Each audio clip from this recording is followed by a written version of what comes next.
강혜신의 오늘의 미국.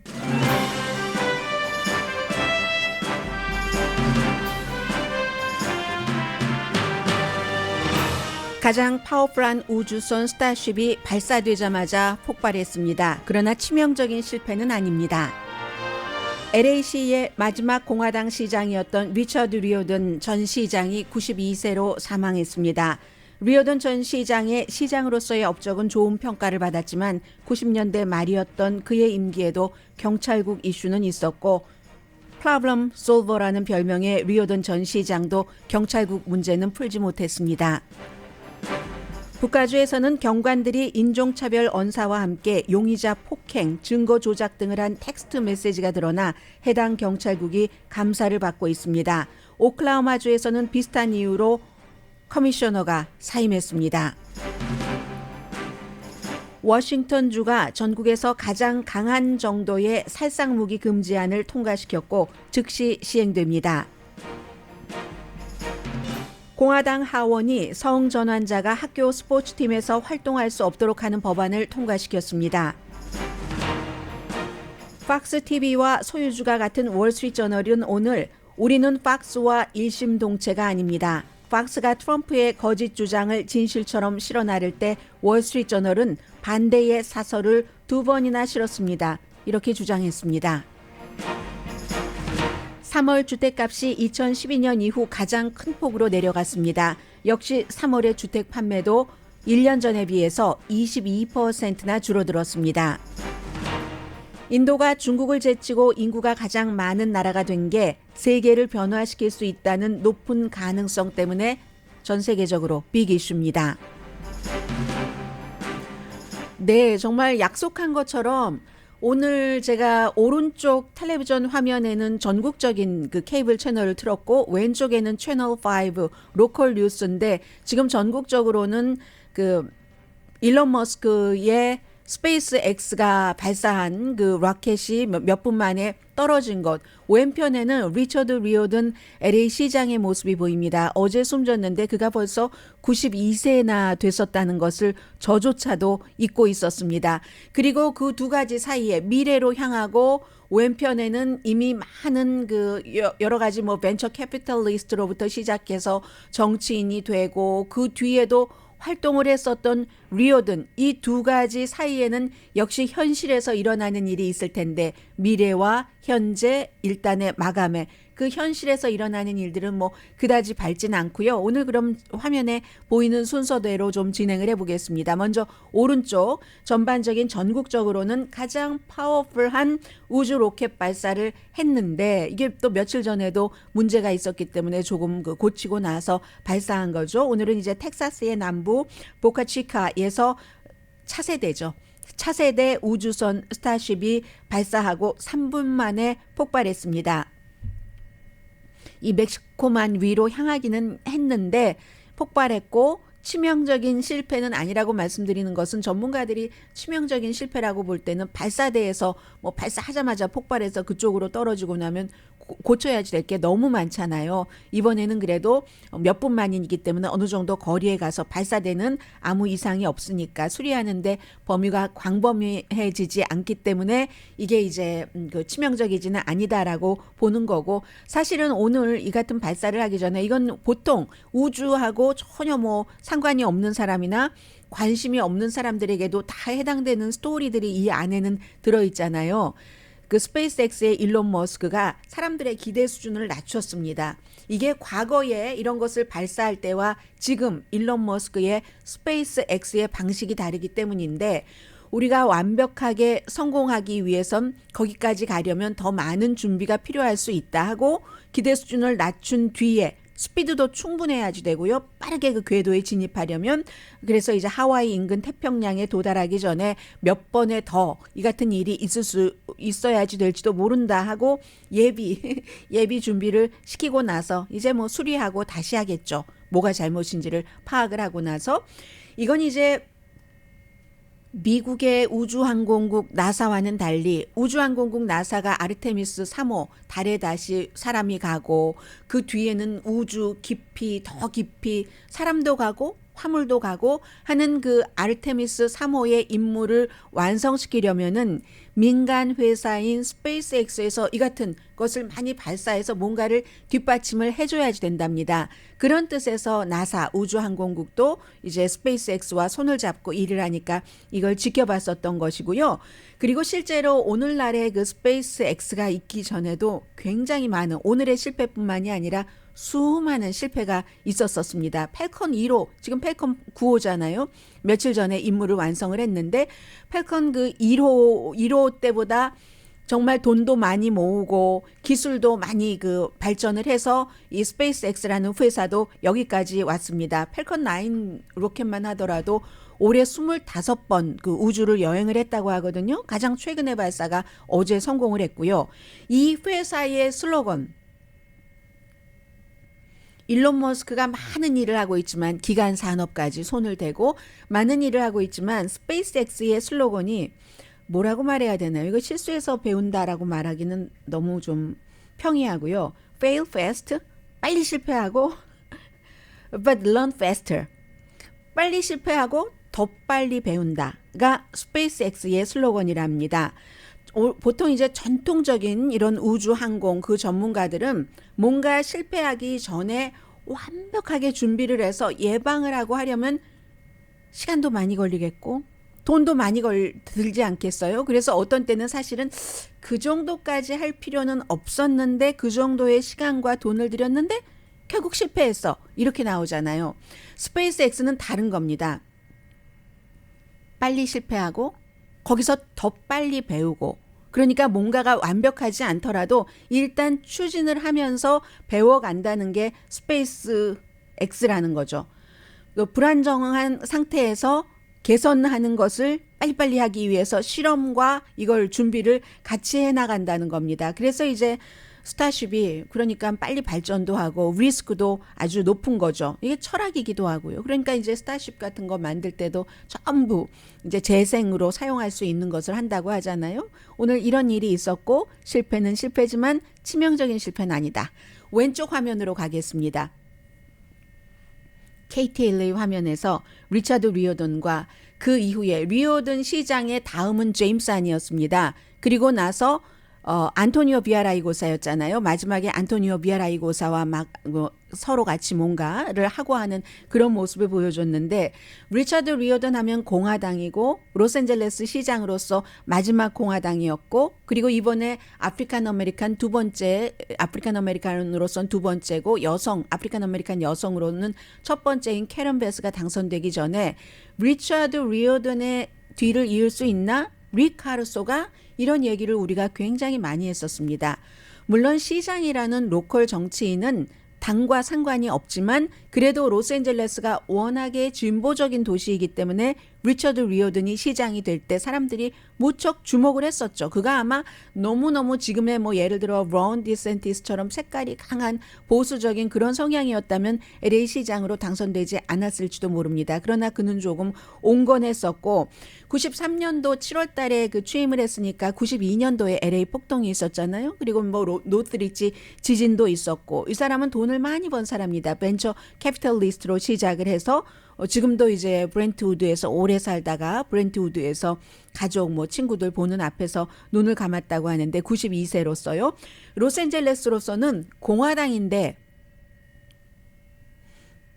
낙태를 지지했었던, 프로라이프가 아니라 프로초이스였었던 시장입니다. 그리고 그 당시에 막 투자 이런 것을 해서 돈을 많이 번 사람이 LA 시장이 된 게 62세입니다. 돈 많이 벌고 지금도 그 팔가하고 피게로아의 리오던 그 식당이 있잖아요. 그 식당 바로 옆에는 이제 바도 오픈을 하고 했는데 많은 그 사업을 하면서 비즈니스 환경을 좋게 했죠. 그리고 본인이 시장이 될 때도 그것을 공약으로 가지고 왔고 8년 뒤에 임기 제한으로 떠날 때는 로스앤젤레스가 굉장히 깨끗하고 지금과는 반대에 더 깨끗해졌고 더 기능을 잘하는, 특히 이제 스몰 비즈니스 하시는 그런 분들께, 그리고 범죄는 그 당시에 줄어들었습니다. 이 사람이 이제 90년대 말 93년부터 8년을 했으니까요. 로컬 경제는 살아났고, 그런데 이제 문제를 푸는 사람이라고 했었고, 원래 이제 대학교 다니다가 클라라 그 유니버시티 다니다가 프린스턴으로 이제 갔고 그리고 한국에서 미군 복무도 한 사람입니다. 리처드 리오든이. 그리고 미시건 법대는 나중에 이제 1위로 졸업을 하고 있는데 결혼은 부자들 하는 것처럼 4번이나 결혼했고요. 전립선 암도 겪었고 무슨 심장 수술도 했었고 2006년도에 그렇지만 시장을 그만두고 나서도 이건 내가 한번 뭐 더 큰 정치를 해보나 하고 뭐 주지사도 해보려고 하다가 실패를 했었고 슈와츠네거가 나오고 해서 실패를 했었고 했는데 이 사람이 많은 일을 했지만 문제를 푸는 사람 프로블럼 솔버라고 본인을 얘기를 하면서 했었지만 결국은 그 오점이 뭐였냐면 램파트 경찰서 스캔들이었습니다. LA 경찰국에 소속된 램파트 경찰서에서 한 나중에 수사를 해보니까 70명의 경관들이 뭐 이건 부정부패에다가 은행 강도에 개입되지를 않았나 코케인을 뭐 어떻게 해서 팔지를 않았나 그리고 요즘에 많이 일어나는 일이 90년대 말에도 일어난 겁니다. LA 그 램파트 경찰국에서.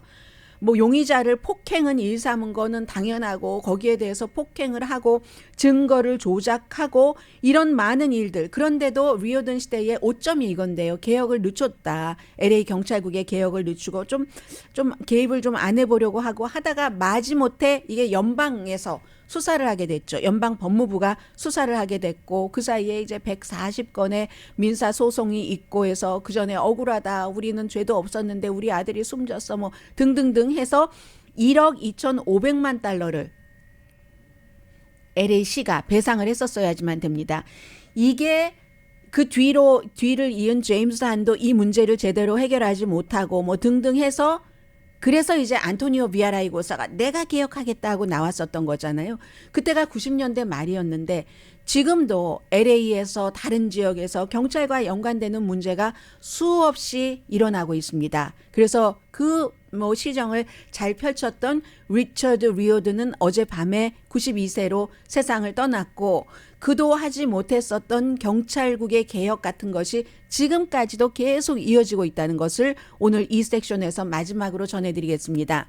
어제 여러분들께 오클라호마에서 뭐 쉐리프국과 뭐 커미셔너와 등등 굉장히 인종차별적인 언어들을 하고 흑인들은 다 엉덩이를 때리면서 어디에 가서 교수형에 처해야지 돼 등등등등 얘기하고 오클라호마의 공화당 주지사가 이건 안 된다 사임하라 촉구했지만 사임 안 한다고 버티더니 한 사람의 커미셔너는 사임을 했습니다. 그리고 오늘은 세계적으로 어떤 뉴스가 주목을 받고 있냐면요. 북가주의 샌프란시스코에서 동쪽으로 45마일 떨어진 곳에 있는 안티오크이네요. 우리 한국말식으로 하면 그 안티오크라는 그 지역에서 경찰국이 텍스트 메시지를 본인들끼리 막 이렇게 하고 경찰 노조의 회장도 거기에 개입되고 했는데 로스앤젤레스에서 램파트 경찰서에서 일어난 것과 같은 일. 그런데 이제 마지막 부분에 용의자를 폭행하고 그리고는 이제 그러지 않았다. 매맞을 짓을 했다. 우리 때리지 않았다고 증거를 조작하는 그리고 브라운과 블랙에 대해서 굉장히 인종차별적인 언사들을 막 경찰국 내부에서 주고받은 텍스트가 공개가 됐습니다. 그래서 지난주에 경찰국장은 이제 사과 같은 것을 했는데요. 시위가 끊이질 않는 곳이에요. 이 안티오크가 한 11만 5천 명 정도 주민이 있는 곳이랍니다. 그러니까 오클라호마의 어디 시골 인근이나 샌프란시스코 도시 인근에서나 지금 많은 이런 일들이 일어나고 있는데 원래는 이곳이 백인이 거의였는데 지난 30년 동안 많이 변한 거죠. 인종이. 흑인도 들어가고 브라운도 들어가고 해서 이 경찰국에서 범죄 수사와 관련을 해서 얼마나 많이 굉장히 가려졌거든요. 지금 발표된 그 텍스트를 보면은 경관들이 주고받은 텍스트를 보면 많이 가려졌는데도 불구하고 그 가려진 사이사이에서 굉장히 경멸적인 인종 비하 발언, 다른 인종, 백인이 아닌 무슨 뭐 성적으로 노골적인 언어, 여자는 뭐 물소다.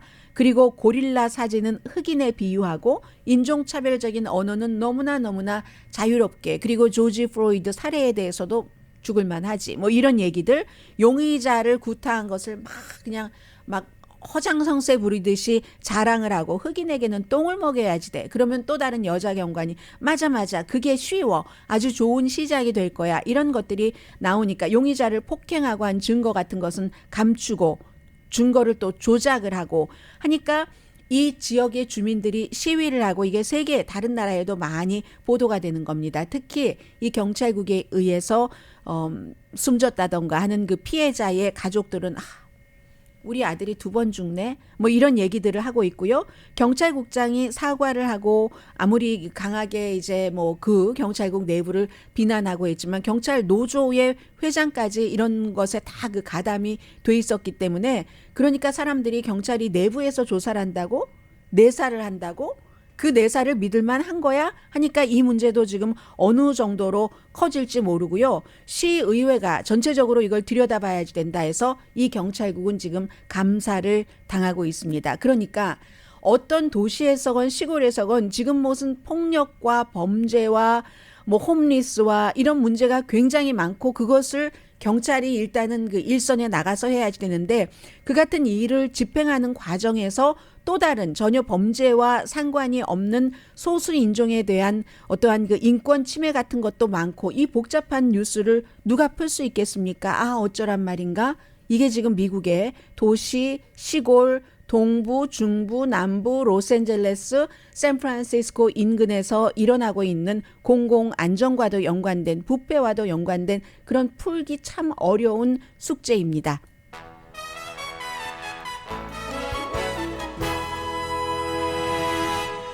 잠시 뒤에는요. 제가 뭐 중요한 뉴스도 전해드리겠습니다만 오늘 이제 월스트리트저널 사설을 보면서 제가 웃었습니다. 아니 아빠가 같은데 우리는 그 형제가 아니야라고 계속 이제 강조를 했거든요. 월스트리트저널이 팍스와 우리는 다르다니까 그러네. 다르다 달러. 이게 이제 팍스가 도미니언 그 보링 시스템과 이제 그 명예훼손 소송에 대해서 엄청난 팍스가 갖고 있는 캐시의 5분의 1을 주면서 이제 협상을 한 재판 전에 직전에 협상을 한 그 케이스에 대해서 우리는 팍스가 아니야라고 하는데 오늘 거의 모든 신문들이 사설을 썼거든요. 뭐 뉴욕타임즈는 몇 년 전부터 날마다 사설을 내지는 않지만 뭐 워싱턴 포스트라든가 많은 매체들이 사설을 썼는데 가만 들여다보니까 월스트리트저널의 이 사설이 내용도 가장 잘 정리가 돼 있고 우리 아니에요. 아빠는 같은데 형제는 아니에요라고 하는 것을 잠시 뒤에 소개해 드리겠습니다. 라디오 서울 방송 오늘의 미국 듣고 계십니다. 그 왜 샤돈프로이데라는 그 독일 말이 있잖아요. 남의 고통을 보면서 내가 아주 기뻐하는 그거 고소하다. 진즉이 그랬어야지 돼. 이게 지금요. 그걸 느끼고 싶어 했는데 팍스를 제외한 많은 진보적인 매체가 팍스의 도미니언 그 보링 시스템과의 재판에서 그걸 누리지 못했다는 겁니다. 끝까지 재판까지 가서 팍스에 막 경영진들도 나오고 션 해니티, 로라 잉그램, 무슨 뭐 터커 칼슨 이런 사람들도 나와서 네, 저희가 2020년도 선거에서 트럼프 전 대통령이 부정선거라고 도둑 맞았다고 하는 것을 거짓말인 줄 알면서도 저희도 계속 합창을 하고 더 그것을 막 북돋우면서 방송을 했습니다. 하는 것으로 사람들이 막 생중계되는 재판에서 6주일 동안 그런 것을 보면서 팍스가 몰락하는 것을 보고 싶어 했는데 그게 안 됐다. 그래서 이제 샤덴프로이데가 안 됐다 하고 얘기를 한다는 겁니다. 전국적으로 그걸 원했던 사람들이 통곡을 하고 있다. 월스트리트저널의 사설에 쓰여진 겁니다. 월스트리트저널이 팍스 TV와 팍스 뉴스 채널과 그 아빠가 갔잖아요. 루퍼트 머덕이 2007년도에 월스트리트저널을 인수를 했는데 그런데 이제 월스트리트저널도 사실은 이렇게 완전히 자유로울 수는 없어요. 왜냐하면 처음에는 월스트리트저널이 굉장히 그 부자들을 위한 신문이기도 하고 부분적으로 경제에 아주 포커스된 정말로 전문적인 신문이기도 하고 해서 공화당이긴 하지만 트럼프를 거부했었습니다. 그가 힘을 갖기 전에는. 거부하다가 할 수 없이 힘을 엄청나게 가졌을 때는 트럼프와 쫙 달라붙어 있었어요. 그리고 나서 의사당 사건이 있고 할 때 트럼프와 떨어져 나가긴 했죠. 월스트리트저널은 그 오랜 전통과 우아함의 어떠한 그런 그 명성을 지키기 위해서. 그런데 팍스 TV는 어차피 죄송합니다. 팍스 TV의 시청자들을 이렇게 말씀드려서 죄송한데 팍스 TV의 시청자의 대부분이 65세 이상 교육을 많이 받지 못한 사람, 시골에 있는 사람들, 그런 사람들이기 때문에 계속 팍스에 가장 내세우는 점이 이민자를 비난하는 거거든요. 이민자가 너의 일자리와 너의 봉급을 빼앗아가는 거야 하고 그런 그 팍스의 시청자와 월스트리트저널을 보는 엘리트 중에 엘리트들은 다르다 하는 것을 지금 월스트리트저널이 사실은 어느 부분적으로 그 얘기를 하고 있는 겁니다. 소유주는 똑같지만 우리는 이쪽도 아니고 저쪽도 아니라는 얘기예요. 그야말로 팍스 좀 어떻게 좀 당해봐 하고 벼르고 벼렀던 쪽도 아니고 우리는 그렇다고 팍스도 아니다라는 겁니다. 도미니언의 성공이라고 얘기하는데 이 점이 가장 잘 얘기를 해주고 있네요. 물론 도미니언이 끝까지 가서 재판에 간다면 도미니언은 실패할 수도 있으니까 돈 챙기는 게 낫죠. 거의 8억 달러 정도 본인들이 원했던 16억 달러는 아니지만 그래서 도미니언에는 성공이라고 얘기를 하고 있고 팍스가 본인들이 잘못했다는 것을 물론 인정도 했지만 성명으로 팍스 텔레비전에서는 전혀 방송하지 않았지만 그러기도 했지만 돈이 말해준다. 팍스가 아무 잘못 없는데 아니 갖고 있는 캐시의 5분의 1이나 줘? 도미니언 보링 시스템이라는데 이 거의 8억 달러 7억 8,750억 달러를 준 것 이게 팍스가 거짓 방송을 계속 했었다는 것을 말해준다라고 월스트리트저널이 얘기를 합니다. 그런데 우리 월스트리트저널은 팍스와 다릅니다. 우리는 팍스가 계속 그렇게 부정선거라고 얘기를 할 때 그 부정선거라는 증거가 없다고 주장을 했었습니다. 우리 이 사설에서 2번이나 그런 주장을 했었고 그런 사설을 썼고 2번이나 도미니언도 이번에 소송을 할 때 그래서 저희 사설을 인용을 했어요. 2번이나 인용을 했습니다. 라고 얘기를 하고 우리 신문은 도미니언 보링 시스템의 CEO가 주장하는 그의 기고문도 실어드렸습니다. 이건 팍스와는 반대 방향으로 나가는 주장인데 저희는 실었습니다. 우리가요 2007년부터 루퍼트 머독이라는 소유주 아래 들어갔지만 월스트리트저널이 그렇다고 이데올로기적으로 팍스와 우리가 딱 이렇게 딱 붙어있는 그런 일심동체가 아닙니다 라고 얘기를 합니다. 그 중간에 얘기는 막 많고 많은 얘기가 있지만 그냥 끝까지 그 팍스하고 월스트리트저널을 분리를 해보려고 하는 그 같은 노력이었습니다. 그리고 뭐 당연히 어제 전해드렸었던 팍스가 이게 끝이 아니다. 뭐 스마트매트라는 데서 16억 달러보다 뭐 11억 달러나 더 많은 27억 달러 소송도 있고요. 또 팍스 채널의 팍스 코퍼레이션의 주주들도 소송을 했고 또 개인적으로 소송을 당한 사람들도 많고 해서 그건 이제 아직 끝나지 않은 또 다른 시작일 수 있고 하나 이 얘기를 하네요. 우리가 트럼프는 2020년 선거에서 졌다고 절대로 인정하지 않았고 가짜를 도미니언 보링 시스템이 뭐 이렇게 본인한테 투표하면 뭐 바이든에게로 옮긴다던가 하는 이런 가짜 트윗을 많이 했었는데 그리고 퍼뜨렸는데 선거가 도둑 맞았다라고 주장을 하면서 그런데 이 도미니언 보링 시스템과 팍스뉴스 이 그 재판전 직전의 그 합의 이 고소에 대해서는 언론사적인 교훈이 있다. 저널리스틱한 교훈이 있다라고 얘기를 하면서 시청자가 원한다고 독자가 원한다고 시청자나 독자가 읽고 듣기를 원하는 걸 보도하면 안 된다. 어제 전해드렸잖아요. 이코노미스트를 지적을 하면서 러시 림버가 30년 넘게 그렇게 장사를 했는데 원하는 것을 들려주면서 청취자, 시청자 많이 끌어들여서 돈 엄청 많이 번 부자잖아요. 그랬는데 결국은 팍스도 그렇게 하다가 망가졌다는 얘기잖아요. 다른 채널에 팍스보다 더 잃어버릴 게 없는 그런 그 후발 주자들에게 지지 않으려고 그렇게 하다가 이렇게 됐다. 이번에 교훈은 그런 것만 그 보도하면 안 된다. 어차피 저널리즘이라는 게 불완전한 작품이지만 그래서 실수는 꼭 있습니다. 저도 방송하고 보면 정말 알고도 실수하고 모르고도 실수하고 왜 5천이라고 생각했는데 4천이라고 방송에서 얘기를 했는지 알 수가 없다니까요. 실수를 줄여고 하는 과정인데 월스트리트저널도 오늘 사설의 마지막에 저널리스트는 진실에 접근하고 가장 가까이에 본인이 믿고 확신하고 실력을 키워서 진실에 접근하면서 그걸 독자이건 시청자이건 청취자에게 전하는 게 임무다. 그러니까 같은 소유주인 루퍼트 머독 아래에 있는 다른 우산을 쓰고 있는 팍스뉴스와 이 월스트리트저널이 팍스뉴스가 잘못했다는 것을 오늘 신랄하게 사설에서 지적을 했습니다. 그리고요. 또 다른 뭐 여론조사 나온 거 보니까 AP와 그 노크 공동 여론조사 결과 이 트럼프 전 대통령이 34개 그 뉴욕에 뭐 포르노 배우와 돈 주고받고 결국은 연방선거법 위반인 이 케이스에 대해서는 사람들이 이것보다는 조지아주의 선거 결과에 영향을 미치려고 뒤집어라. 한 표만 더 많이 해서 바이든을 내가 이겨서 조지아주의 선거인단표 16개 갖게. 그래도 져요. 애리조나도 졌고 했기 때문에. 그래도 그 선거인단 뭐 60몇 표 차이였잖아요. 그래도 어쨌든 그렇게 하려고 했었던 그것이 불법이다라고 생각하는 사람이 훨씬 많답니다. 뉴욕 케이스보다 뭐 당연한 거죠. 새로 여론조사로 확인된 것뿐인데 53%. 그런데 이 53%가 불법이다. 영향을 미치려고 한 것이. 그런데 이거는 이제 공화당까지 다 포함된 거잖아요. 민주당이나 무당파는 이것보다 훨씬 많이 불법이라고 생각을 하고 그에 비해서 뉴욕의 그 케이스는 41%. 그리고 그 중간에 의사당 폭동 사건이 있네요.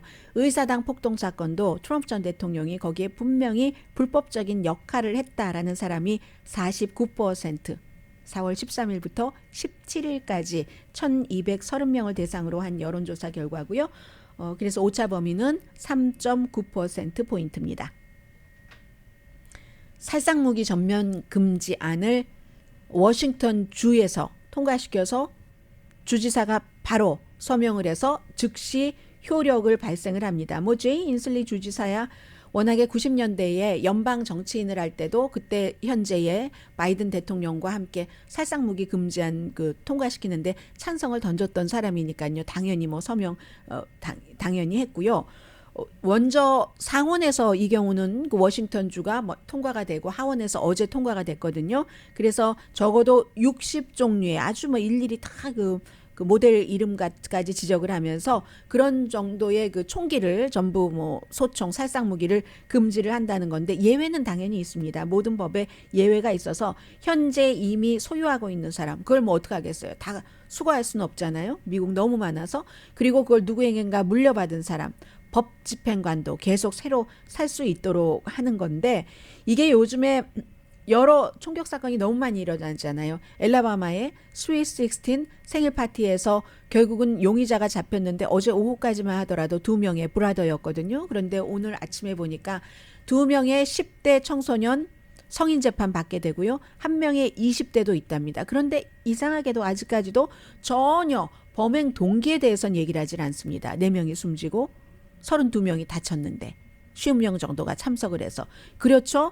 테네시 내슈빌에서 초등학교에서의 총격 사건, 켄터키의 루이빌에서의 2번의 은행, 그리고 또 공원에서의 총격 사건 너무 많잖아요. 그런가 하면 뉴욕에서 다른 집에 잘못 들어갔다가 20살 여성이 총에 맞아 숨졌고 또 다른 오하이오주 캔사스 시티에서도 84살인 그 백인 남성이 16살 동생 픽업하려고 집을 잘못 찾아가서 벨 누른 청소년에게 총을 머리와 팔에 쐈고 그리고 본인은 어제 보니까 무죄를 주장을 하더군요. 그리고 그 청소년이 손잡이를 잡았다는 거예요. 청소년은 난 손잡이는 잡지 않고 벨만 눌렀다라고 얘기를 하고 이런 일들이 110일 동안 2013년 165건이 일어났습니다. 그러니까 워싱턴 주가 9개 주에 조인을 한 거예요. 캘리포니아 무슨 뉴욕 무슨 디스트릭 오브 컬럼비아 여기가 이제 가장 좀 강하게 살상무기를 금지하는 거고요. 그래서 캘리포니아에 살고 계신 분들은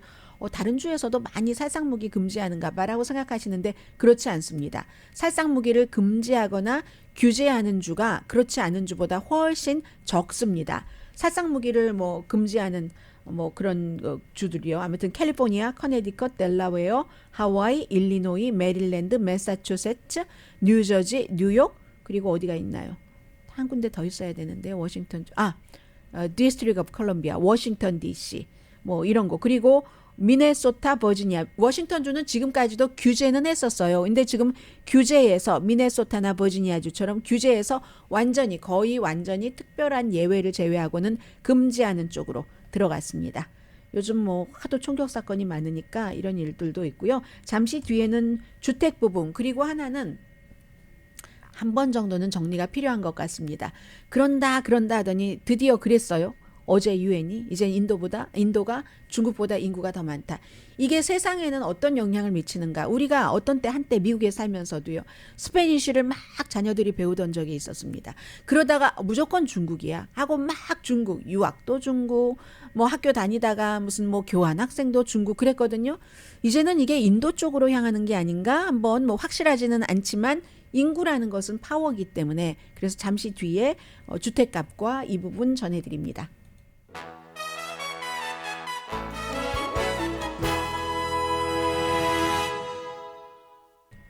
라디오 서울 방송 오늘의 미국 듣고 계십니다. 3월 달에 주택값이 중간 주택값입니다.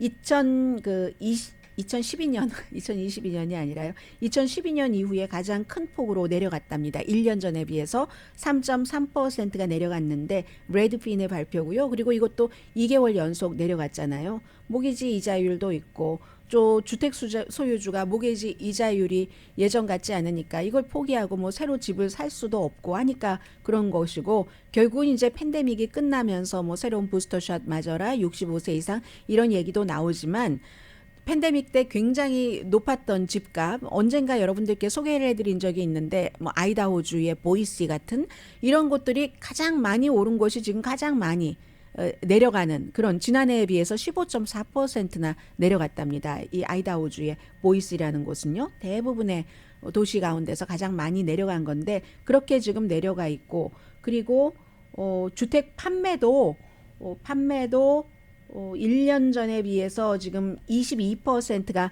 3월 달에 내려갔다는 거거든요. 이건 이제 전국 부동산 협회의 얘기인데 이것도 마찬가지로 뭐 이자율과 여러 가지와 연관돼서 이렇게 주택 시장은 지금 뭐 그렇다고 막 너무너무 나쁜 것은 아니지만 좀 정체라고 할까요? 그런 분위기다 말씀드리고요. 이제 중국을 인도가 제치고 인구가 가장 많은 나라가 돼서 이로써 중국은 지난 100년 만에 처음으로 인구가 가장 많은 나라 이 타이틀을 내려놓게 됐습니다. 그러면 인구가 많다는 것은 많은 세계의 변화를 이끌어갈 수 있기 때문에 그 나라는 크게 부자가 아니더라도 중국도 마찬가지였었죠. 어느 시간이 되니까 소비를 할 수가 있어졌고 인구가 많으니까 싸게 물건을 팔아서 수출을 할 수 있어졌고 그래서 예전에 뭐 길은 로마로 했다면 길은 중국으로 하다가 지금 길은 인도로 이렇게 향하는 것처럼 보이고 있거든요. 글로벌 파워 국가 물론 도전은 있습니다. 뭐 중국도 그 도전이 있었고 그 도전을 잘 헤쳐나가서 세계 경제대국 2위가 됐는데 미국이 인도 하는데 다 여러 가지 이유가 있다니까요. 미국도 데이터를 갖고 있지 않겠어요? 어쩌면 인도보다도 어떤 부분에서는 미국이 필요한 부분에 대해서는 인도보다 더 종합적으로 총체적으로 잘 들여다보고 있는 나라가 미국인지도 모릅니다. 인도요. 중국의 경제 그로 인해서 떠오름 이런 것들이 지난 몇십 년 동안 세상을 굉장히 바꿨습니다. 그런데 이제 인도가 그렇게 되면 세상이 또 한 번 바뀐다는 거거든요. 인도 중심으로 해서 어제 인도에 처음으로 애플 스토어가 생겼답니다. 중국이 당연히 지금 인도보다 훨씬 부자입니다. 그런데요. 그래프를 보면은 중국이 부자가 된 게 비교적 최근의 현상이거든요. 70년대 말부터 1960년대만 하더라도 인도와 중국의 1인당 국민소득이 거의 비슷했습니다. 그 액수가 잡히지 않을 정도. 3,000달러 정도에서 2,000달러, 1,000달러도 안 되고 그거보다 훨씬 작아서 그래프가 움직이지 않을 그럴 정도. 3,000, 6,000, 9,000, 12,000 이렇게 나눈다면은 그럴 정도였거든요. 그러다가 이제 70년대 말부터 좀 차이가 시작돼서 이건 이제 정치적인 정책, 누가 지도자가 되느냐, 어떤 정책을 펼치느냐가 되겠죠. 그래서 이제 80년대부터 중국도 조금 그래프가 올라가는 게 보이기 시작해서 그래봐야 80년대에 뭐 국민 뭐 소득이 뭐 1,000불도 안 됐었거든요. 인도, 중국 둘 다.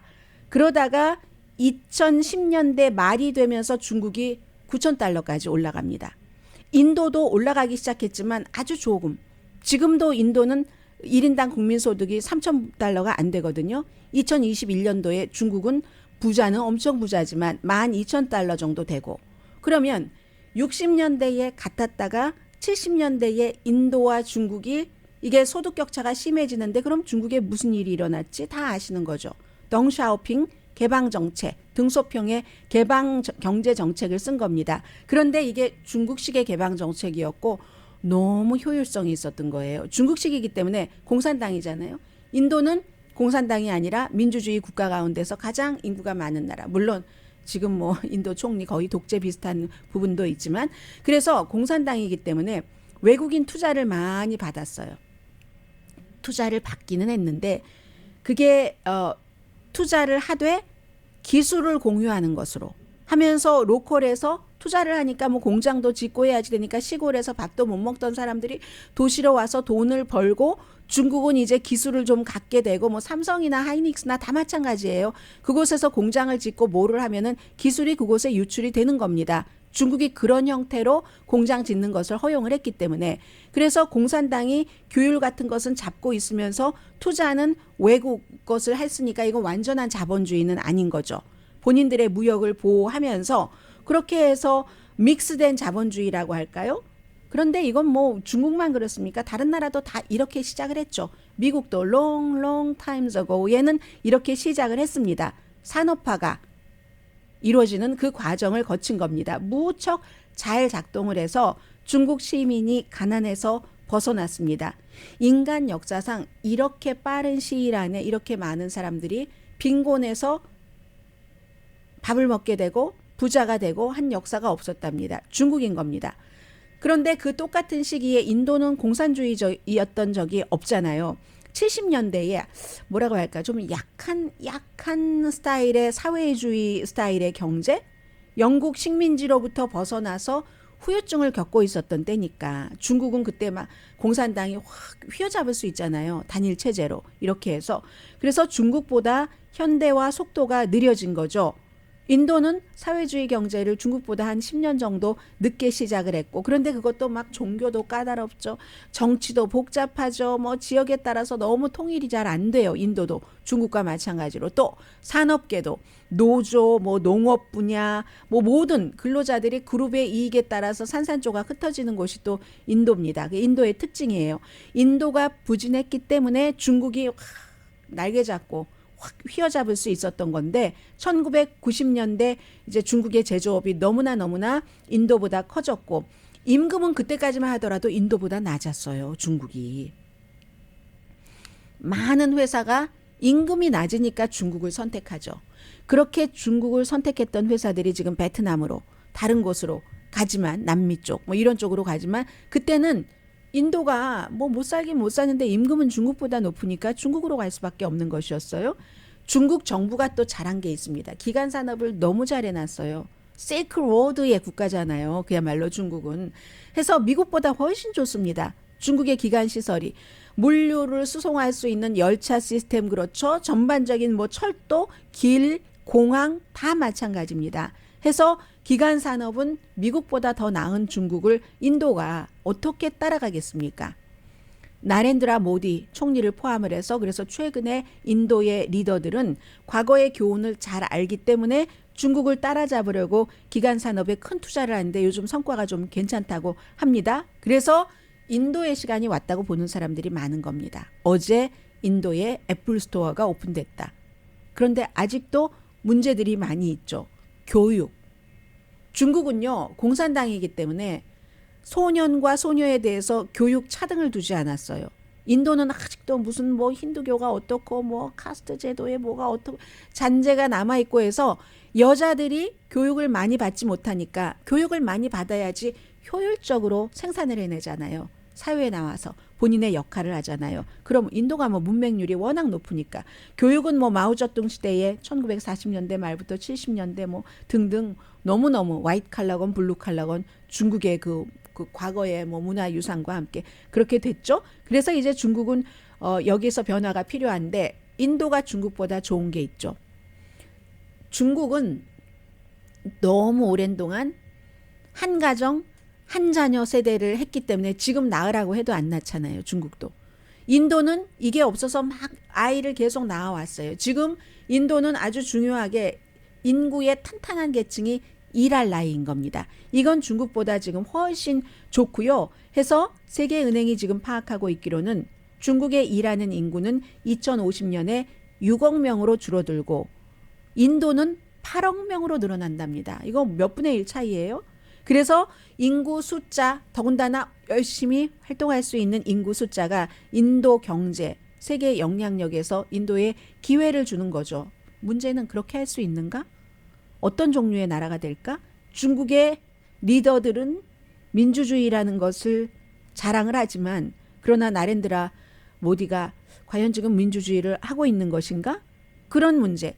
독재인 중국과 드러내놓고 독재 공산당인 중국과 뭐 민주적인 것은 띄고 있고 또 뭐 영국의 식민지였으니까 그런데도 독재적인 것을 펼치는 지금의 인도. 아직은 예측하기 힘든 것은 분명하지만 정확하게 예측하기 힘든 것은 분명하지만 지금 말씀드린 것처럼 중국은 지금까지의 장점을 다 썼고 인구가 인도만 못하고 인도는 지금까지 많은 부족한 부분이 있는데 그걸 끌어올리려는 노력을 하고 인구가 있고 해서 세계는 결국은 이 인도 쪽을 바라보고 갈 수밖에 없다. 조심스럽게 아직 뭐 확정적인 건 아니지만 미국은 지정학적으로 인구학적으로 이미 인도를 선택을 했다 하는 게 이제 인도가 중국을 앞지르고 인구가 가장 많다는 것의 가장 핵심적인 내용입니다.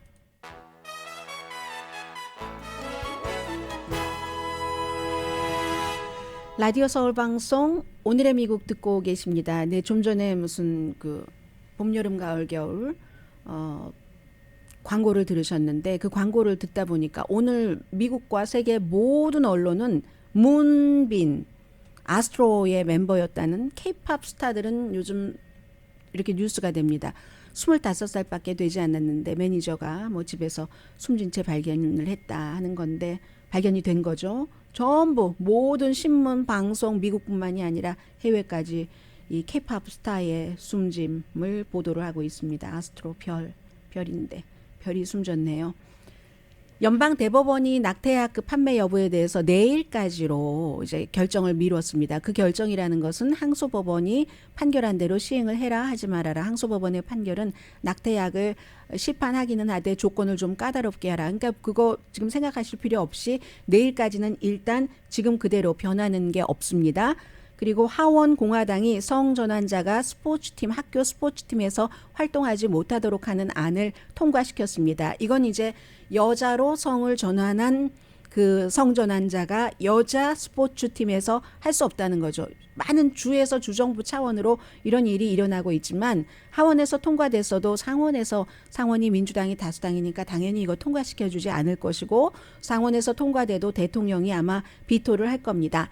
다만 공화당은 그런 말을 하고 싶은 거죠. 이거는 부당하다. 그 성전환자들이 그 남자로 태어나서 여자로 성전환을 해서 스포츠팀에 가면은 이건 그 스포츠팀의 선수들에게 부당한 것 아니냐. 아무튼 그 성전환자에 관한 메시지를 공화당으로서는 주고 싶다. 이런 것이고 또 민주당은 어떤 상황에서도 차별은 안 된다. 아무리 소수라도 이런 얘기를 하고 있습니다. 이번 학기 1년 가운데서 반 동안에요. 학교에서 거의 1,500권의 책이 금지가 됐습니다. 이런저런 이유로 교실에서 또 무슨 도서관에서 뭐 44%는 폭력 때문에 38%는 건강과 웰빙, 30%는 죽음, 30%는 인종차별 그리고 이제 동성애, 성경험 이런 것들이 26%, 24% 이렇게 되는데 결국은 모든 추세를 말해주고 있습니다. 강혜신이었습니다.